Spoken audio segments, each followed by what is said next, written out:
Hello पिलामाने welcome to our channel पिलामाने आज आम तुम सप्तम श्रेणी साहित्य बहिर द्वितीय पाठ माड़हांडी कथा समस्त प्रश्न उत्तर आलोचना करवा। भिडियोटी को आरंभ करने आगु कही रखा चाहे जदि भिडियोटी भल लगे ताहले भिडियोटी को निश्चय गोटे लाइक कर चैनल को सब्सक्राइब करके रख जहाद्वारा आग को आसवाकुवा यहीपरी समस्त भिडर समस्त पाठर प्रश्न उत्तर तुम मैंने सहजरे पाइपर। तेज चल आज यही भिडटे माड़हांडी कथार समस्त प्रश्न उत्तर आलोचना करवा। देखा प्रथम प्रश्न।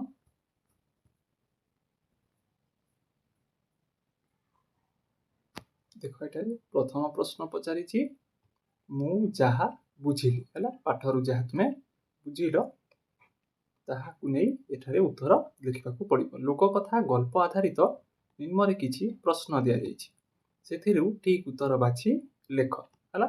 एठारे किछि प्रश्न देइछि ओ तार चारोटी ठीक विकल्प मध्य देइछि से मध्य आमको सठिक विकल्पटी बाछिबाकु पड़िबो। तेबे देखिबा प्रथम प्रश्न। चकुलिया पंडा जो पोखरी पाखरे पहुँचला से पोखरीटी किपरि थिला है। तुमको ऑप्शन गुड़िक देइछि देख। पोखरी रे सुंदर पद्म फूल फुटी। ऑप्शन नंबर ख पोखरी रे कोलिया पानी थिला। ऑप्शन नंबर ग देइछि देख पोखरी रे कला भंवर भली पानी थिला। से बोली ऑप्शन नंबर घ देइछि देख पोखरी रे पानी सुखी जाइतिला।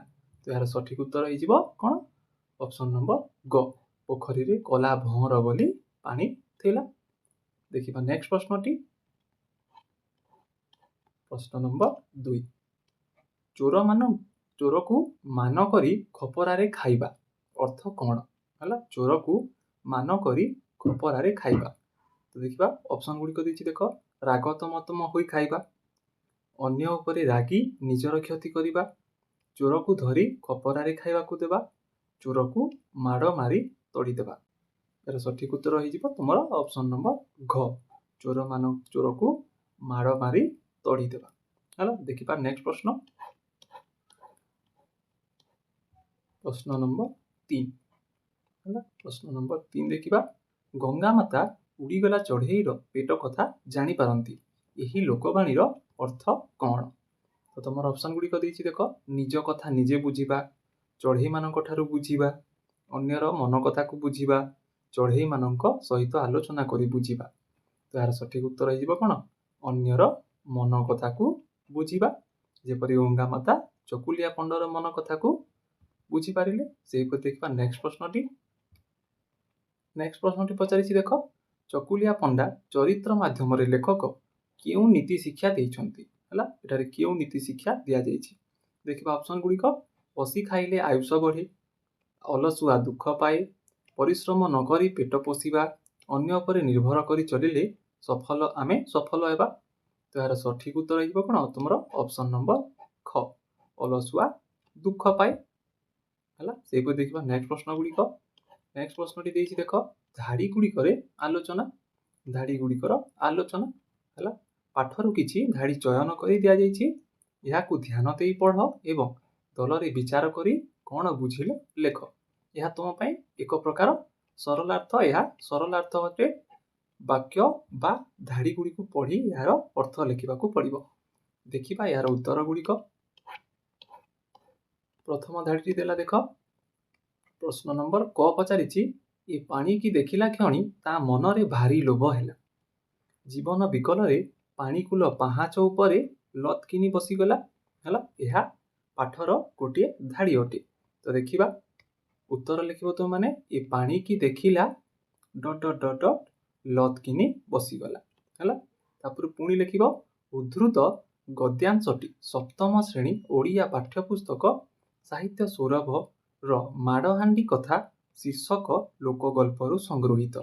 यार लेखक हेउचंती पूर्णचंद्र भाषाकोशर प्रणेता विशिष्ट रम्य रचनाकार गोपाल चंद्र प्रहराज।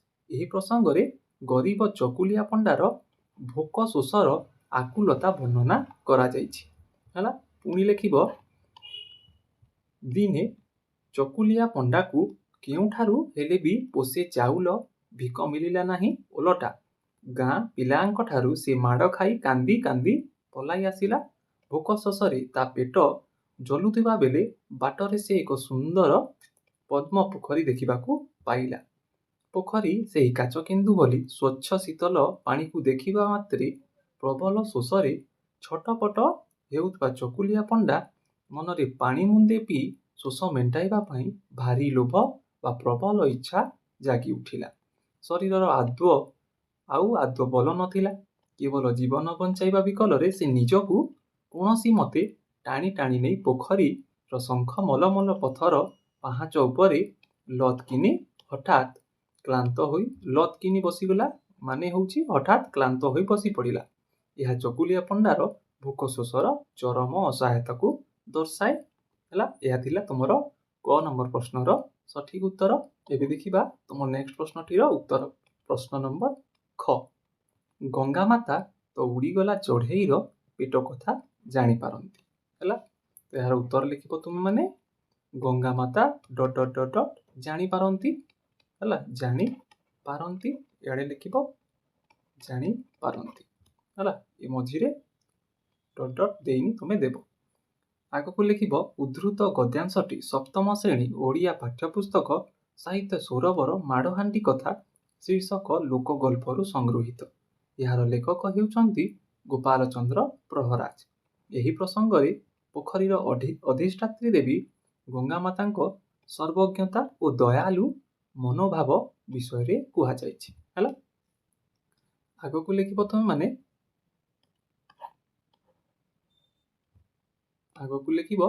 ଚକୁଲିଆ ପଣ୍ଡା ପୋଖରୀ ପାହାଚରେ ବସି ଚଲେ ଚଲେ ପାଣି ପିଉଥାଏ ଓ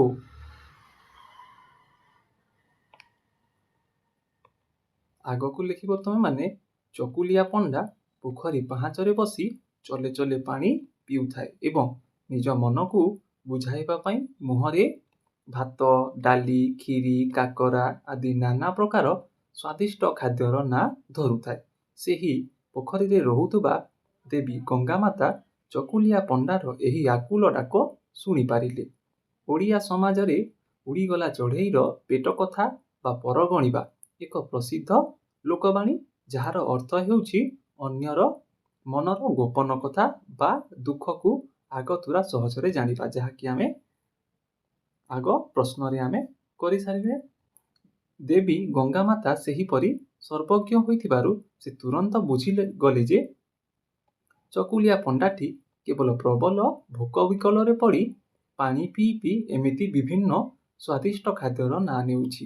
କାହାର ଦୁଃଖ ସହିପାରୁ ନଥିବା ଦୟାମୟୀ ଗଙ୍ଗାମାତା ପଣ୍ଡାର ମନର ଇଚ୍ଛା ବୁଝିବା ପାଇଁ ତା ପାଇଁ ଏକ ହାଣ୍ଡିରେ ସେହି ସବୁ ସ୍ୱାଦିଷ୍ଟ ଖାଦ୍ୟ ସଜାଡ଼ି ବସାଇ ଦେଇଥିଲେ। ହେଲା, ଏହା ଥିଲା ତୁମର ଖ ନମ୍ବର ପ୍ରଶ୍ନର ସଠିକ ଉତ୍ତର। ଏବେ ଦେଖିବା ନେକ୍ସଟ ପ୍ରଶ୍ନଟି ଦେଇଛି, ଦେଖ ଆସ ମେଲ କରିବା। ହେଲା, ଆସ ମେଲ କରିବା। ଏଠାରେ ଆମକୁ କ ସ୍ତମ୍ଭ ଓ ଖ ସ୍ତମ୍ଭ ଯୋଡ଼ିବାକୁ ପଡ଼ିବ। ଦେଖ, ଏଠାରେ ପ୍ରଥମ ସ୍ତମ୍ଭ ଦ୍ୱିତୀୟ ସ୍ତମ୍ଭ ଦେଇଛି। ଏଠାରେ ଆମକୁ ଏଠାରେ ଦେଖିଛି, ଦେଖ ସେହି ବାକ୍ୟ ଗୁଡ଼ିକର ଭାବାର୍ଥ ସହ ମିଶୁଥିବା। ହେଲା, ଏଥିରେ କିଛିଟା ବାକ୍ୟ ଦେଇଛି, ଏହାର ଅର୍ଥ ସମାନ ଅର୍ଥ ଥିବା ଦ୍ୱିତୀୟ ସ୍ତମ୍ଭରେ ଶବ୍ଦ ଗୁଡ଼ିକ ସହିତ ଆମେ ଏହାକୁ ଯୋଡ଼ିବା। ରାତିରେ ଶୋଇଲା ବେଳେ ବୁଢ଼ୀ ପୁଅକୁ ବୁଦ୍ଧି ବତାଇଲେ। ହେଲା, ଏହାର ସଠିକ ଅର୍ଥ ବୁଝଉଥିବା। ଦେଖିବା ଖ ସ୍ତମ୍ଭରେ ହେଇଯିବ କ'ଣ, ଯେ ମା ପୁଅକୁ ରାତିରେ ଶିଖେଇ ଦେଲା। ହେଲା, ଏହା ଯୋଡ଼ି ହେବ ପ୍ରଥମ ସ୍ତମ୍ଭ ଦ୍ୱିତୀୟ ସ୍ତମ୍ଭ ସହିତ। ବଡ଼ି ଝପଟିରୁ ଉଠି।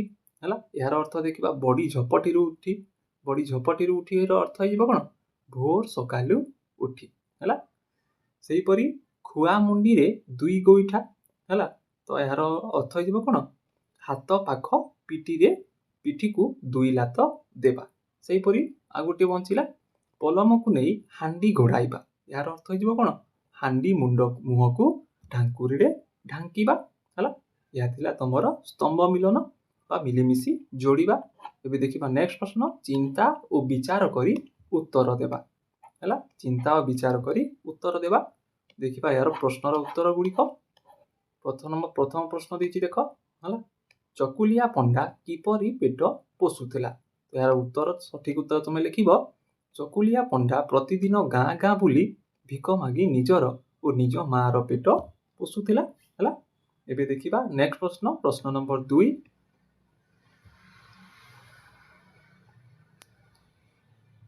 ଚକୁଲିଆ ପଣ୍ଡା କାନ୍ଦି ବୋବାଇ ପলাই ଆସିଲା କାହିଁକି? ହେଲା, ତ ଏହାର ଉତ୍ତର ଲେଖିବ ତୁମେ ମାନେ ଦିନେ ଚକୁଲିଆ ପଣ୍ଡାକୁ କେଉଁଠାରୁ ଭିକ ମିଳିଲା ନାହିଁ।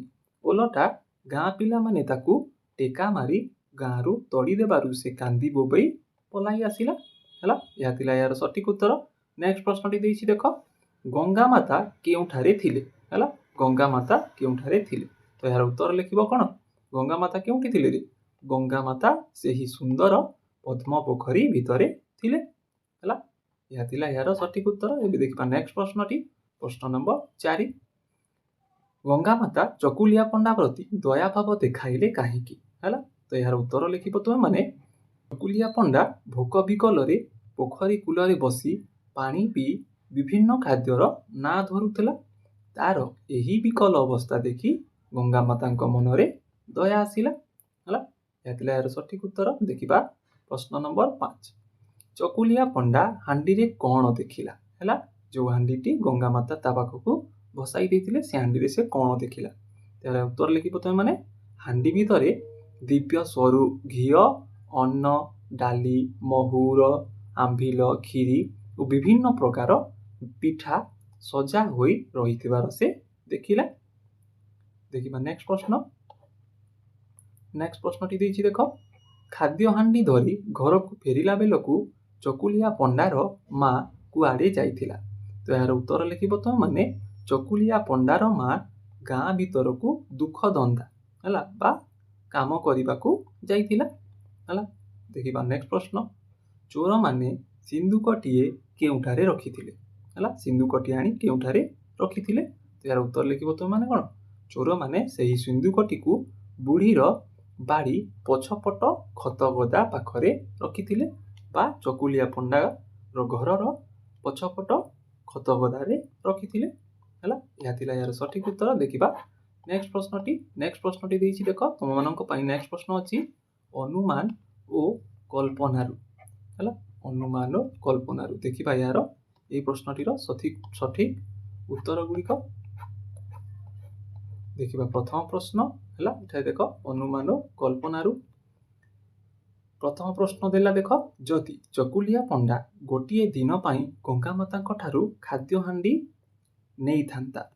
ନେଇ ନଥାନ୍ତା ତାହେଲେ ତାର ପରିଣାମ କ'ଣ ହୋଇଥାନ୍ତା? ତ ଏହାର ଉତ୍ତର ଲେଖିବ ତୁମେ ମାନେ ଯଦି ଚକୁଲିଆ ପଣ୍ଡା ଗୋଟିଏ ଦିନ ପାଇଁ ଖାଦ୍ୟ ହାଣ୍ଡି ନେଇ ନଥାନ୍ତା ତେବେ ସେ କାମ ପ୍ରତି ଅଳସିଆ ହୋଇ ନଥାନ୍ତା। ହେଲା, ଯଦି ଦିନକ ପାଇଁ ସେ ହାଣ୍ଡି ନେଇଥାନ୍ତା, କେବଳ ଦିନକ ପାଇଁ, ତାହେଲେ ସେ ପରଦିନ ଠାରୁ ପୁଣି ନିଜର ପରିଶ୍ରମ କରି ପେଟ ପୋଷିବାକୁ ଚେଷ୍ଟା କରିଥାନ୍ତା ଏବଂ ତାକୁ ମାଡ଼ ହାଣ୍ଡିର କଷ୍ଟ ସହିବାକୁ ପଡ଼ିନଥାନ୍ତା।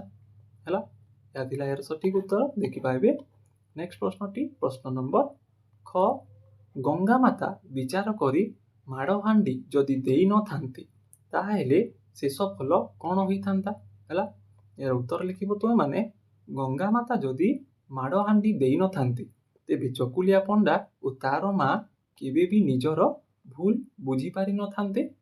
ସେମାନେ ସାରା ଜୀବନ ଅଳସୁଆ ହୋଇ ବସି ରହିଥାନ୍ତେ ଏବଂ ଶେଷରେ ସେମାନଙ୍କର ଅବସ୍ଥା ଅତି ଶୋଚନୀୟ ହୋଇଥାନ୍ତା। ହେଲା, ପରିସ୍ଥିତି ବହୁତ ଖରାପ ହେଇଥାନ୍ତା। ସେଇଭଳି ଲେଖିବ ତମେ। ଏବେ ଦେଖିବା ନେକ୍ସଟ ପ୍ରଶ୍ନଟି, ପ୍ରଶ୍ନ ନମ୍ବର ଗ। ମା ଯଦି ମାଡ଼ ହାଣ୍ଡିର ପଲମ ଢାକି ନଥାନ୍ତେ, ହେଲା ବା ବୁଢ଼ୀଟି ଯଦି ପଲମ ହାଣ୍ଡି ଢାକି ନଥାନ୍ତା ତାହେଲେ କି ଅସୁବିଧା ହୋଇଥାନ୍ତା? ତ ଏହାର ଉତ୍ତର ଲେଖିବ ତୁମେ ମାନେ ମା ଯଦି ମାଡ଼ ହାଣ୍ଡିର ପଲମ ବା ଢାଙ୍କୁଣୀ ଯାହାକି ଢାଙ୍କି ନଥାନ୍ତେ ତେବେ ତାଙ୍କ ଉପରେ ମାଡ଼ ଅସରା ବନ୍ଦ ହୋଇନଥାନ୍ତା। ହେଲା, ସେହି ଶୂନ୍ୟ ମାଡ଼ରେ ବୁଢ଼ୀ ହୁଏତ ଅଚେତ ହୋଇଯାଇଥାନ୍ତା କିମ୍ବା ତାର ଜୀବନ ପ୍ରତି ବିପଦ ସୃଷ୍ଟି ହୋଇଥାନ୍ତା। ହେଲା, ଦେଖିବା ନେକ୍ସଟ ପ୍ରଶ୍ନଟି। ନେକ୍ସଟ ପ୍ରଶ୍ନ ବା ଅନୁମାନ କଳ୍ପନାର ଶେଷ ପ୍ରଶ୍ନ। ଗଙ୍ଗା ମାତା ମା ଓ ପୁଅକୁ ଏପରି କଷ୍ଟ ଦେବାର ଉଦ୍ଦେଶ୍ୟ କ'ଣ ଥିଲା? ହେଲା, କାହିଁକି ସେ ଏପରି କଲେ? ଏହାର ଉତ୍ତର ଲେଖିବ ତୁମେ ମାନେ। ଗଙ୍ଗା ମାତା ମା ଓ ପୁଅକୁ କଷ୍ଟ ଦେବାର ମୁଖ୍ୟ ଉଦ୍ଦେଶ୍ୟ ଥିଲା ସେମାନଙ୍କର ଅଲସୁଆପଣ। କାହିଁକି ସେ ଦୁହେଁ ଅଲସୁଆ ହେଇଯାଇଥିଲେ? କର୍ମ କୋଢ଼ିଆ ସ୍ୱଭାବକୁ ଦୂର କରିବା ପାଇଁ ସେ ସେପରି କରିଥିଲେ। ସେ ସେମାନଙ୍କୁ ବୁଝାଇବାକୁ ଚାହୁଁଥିଲେ ଯେ ବିନା ପରିଶ୍ରମରେ କେବଳ ଭାଗ୍ୟ ବା ଦୟା ଉପରେ ନିର୍ଭର କରି ବସି ରହିଲେ ମଣିଷକୁ ଦୁଃଖ କଷ୍ଟ ଭୋଗିବାକୁ ପଡ଼େ। ସେଥିପାଇଁ ସେ ସେପରି କଲେ। ହେଲା, ଏହା ଥିଲା ତମର ଶେଷ ପ୍ରଶ୍ନ। ଦେଖିବା ନେକ୍ସଟ ପ୍ରଶ୍ନଟି। ନେକ୍ସଟ ପ୍ରଶ୍ନଟି ଦେଇଛି ଦେଖ, ଶବ୍ଦ ସମ୍ପର୍କିତ ଶବ୍ଦ।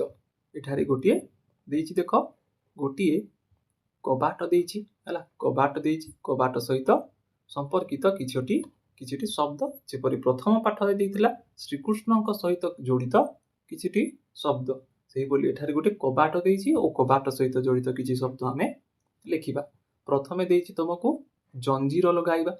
ହେଲା, ପ୍ରଥମେ ଦେଇଛି ଜଞ୍ଜିର ଲଗାଇବା, ଏହା ତମକୁ ଆଗରୁ ଦେଇଛି। ଆଉ ତମେ ଲେଖିପାରିବ କବାଟ ବ୍ୟବହାର ହୋଇଥାଏ କ'ଣ, ଢାଙ୍କିବା ପାଇଁ ବ୍ୟବହାର ହୋଇଥାଏ, ତ ତାହା ବି ଲେଖିପାରିବ। ଆଉ ଲେଖିପାରିବ କିଳିଣି ଦେବା। ହେଲା, ବା ତାପରେ ଲେଖିପାରିବ ତାଲା ପକାଇବା, ତାପରେ ଲେଖିପାରିବ ଫିଟାଇବା, କବାଟ ଫିଟାଇବା। ହେଲା, ଏହିଭଳି କିଛି ଶବ୍ଦ ତୁମେ ଲେଖିପାରିବ। ଦେଖିବା ନେକ୍ସଟ ପ୍ରଶ୍ନଟି।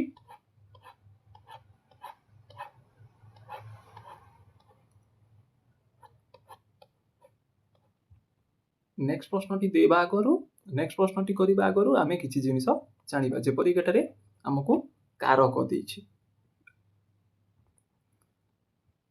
ହେଲା, ଯେପରି ମା ଗାଁ ବୁଲି ବାଲି ସେ ଆସି ଖାଇଲା। ହେଲା, ଏଠାରେ ଯେପରି ମା, ଏଠାରେ ଏହା ସଠିକ ଭଲ ଶୁଭା ଯାଉନି। ସେହିପରି ମା ଗାଁରୁ ବୁଲି ବାଲି ଆସି ଖାଇଲା, ଏଠାରେ ରୁ ବ୍ୟବହାର ଅଛି ଦେଖ। ହେଲା, ଏ ରୁଟି ହେଉଛି ତମର କାରକ। ହେଲା, ସେହିପରି କାରକ ଆମେ ଦେଖ ଏଠାରେ ଲେଖି ଦିଆଯାଇଛି। ଯେଉଁ ପଦର କ୍ରିୟାପଦ ସହିତ ସମ୍ପର୍କ ଥାଏ ତାହାକୁ କାରକ ପଦ କହନ୍ତି। ସେହିପରି ଆମେ ଏଠାରେ ବିଭିନ୍ନ କାରକ ପଦ ଯୁକ୍ତ କରିବା। ହେଲା, ପ୍ରଥମ ପ୍ରଶ୍ନ, ସେ ଡ୍ୟାସ୍ ଗଙ୍ଗା ମାତା ଥାନ୍ତି। ସେ କ'ଣ ହେବ? ସେ ପୋଖରୀରେ। କ'ଣ? ପୋଖରୀରେ। ହେଲା, ଏଠାରେ ରେ ହେଉଛି କାରକ। ରେ କାରକ, ଏଠାରେ ଦେଖ କାରକ ଗୁଡ଼ିକ ଦେଇଛି, ଏଠାରେ ରେ କାରକ ଜଡ଼ିତ ହୋଇଛି। ସେ ପୋଖରୀରେ ଗଙ୍ଗା ମାତା ଥାନ୍ତି। ସେହିଭଳି ଦ୍ୱିତୀୟ ପ୍ରଶ୍ନ ଦେଇଛି ଦେଖ, ଏ ଚକୁଲିଆ ପଣ୍ଡା, ଏଠାରେ ଲେଖିବ ଚକୁଲିଆ ପଣ୍ଡାଟି। ହେଲା, ଚକୁଲିଆ ପଣ୍ଡାଟି ସିନା ଭୋକ ବିକଲରେ ଏମିତି ହେଉଛି। ହେଲା, ଏଠାରେ ଟି ହେଉଛି ତମର କାରକ। ସେହିଭଳି ନେକ୍ସଟ ପ୍ରଶ୍ନ ଦେଖିବା, କାଲେ ହାଣ୍ଡି ଭିତରୁ। ହେଲା, ହାଣ୍ଡି କ'ଣ ଲେଖିବ? ପ୍ରଥମେ ଡେସ୍ରେ ଲେଖିବ ହାଣ୍ଡି ଭିତରୁ। ହେଲା, ହାଣ୍ଡି ଭିତରୁ ବାହାରିଲା ଭଳିଆ। ହେଲା, ହାଣ୍ଡି ଭିତରୁ ମାଡ଼ ବାହାରିଲା ଭଳିଆ ସେ ସିନ୍ଦୁକରୁ। ହେଲା, ସିନ୍ଦୁକରୁ ନା ପୁଣି କିଛି ବାହାରେ। ହେଲା, ଏଠାରେ ରୁ କାରକ ଏଠାରେ ଲାଗିଛି। ହେଲା, ଦେଖ ଏଠାରେ ରୁ କାରକ ମଧ୍ୟ ଏଠାରେ କାରକ ଗୁଡ଼ିକ ଦେଇଛି ଦେଖ। ହେଲା, ସେହିଭଳି ଶେଷ ପ୍ରଶ୍ନ ଦେଖିବା, ଡ୍ୟାସ୍ ବା କେଉଁ ଦରବ ଅପୂର୍ବ। ହେଲା, ଏହା ଶେଷ ପ୍ରଶ୍ନ କହି ରଖିବାକୁ ଚାହେଁ। ଯଦି ଭିଡ଼ିଓଟି ଭଲ ଲାଗିଥାଏ ନିଶ୍ଚୟ ଗୋଟିଏ ଲାଇକ୍ କରିବ। ହେଲା, ଓ ଚ୍ୟାନେଲକୁ ସବସ୍କ୍ରାଇବ୍ ମଧ୍ୟ କରିକି ରଖ, ଯାହାଦ୍ୱାରା ଏହିଭଳି ଆଗକୁ ଆସିବାକୁ ଥିବା ସମସ୍ତ ପାଠର ପ୍ରଶ୍ନ ଉତ୍ତର ତୁମେମାନେ ଜାଣିପାରିବ। ହେଲା, ଡ୍ୟାସ୍ ବା କେଉଁ ଦରବ ଅପୂର୍ବ। ହେଲା, ତ ଏଠାରେ ଲେଖିପାରିବ ତୁମେ ତାଙ୍କୁ। ହେଲା, ତାଙ୍କୁ ଅବା କେଉଁ ଦରବ ଅପୂର୍ବ। ହେଲା, ନହେଲେ ଲେଖିପାରିବ ଗଙ୍ଗା ମାତାଙ୍କୁ। ହେଲା, ନହେଲେ ଲେଖିପାରିବ ଗଙ୍ଗା ମାତାଙ୍କୁ। ହେଲା, ଏଠାରେ ଙ୍କୁ ପ୍ରତ୍ୟୟ ବା ଗଙ୍ଗା ମାତାକୁ ବି ଲେଖିପାରିବ, ଯାହାକି ତମ ପାଇଁ ସଠିକ ଉତ୍ତର ହେବ। ଗଙ୍ଗା ମାତାକୁ ମଧ୍ୟ ଲେଖିପାରିବ।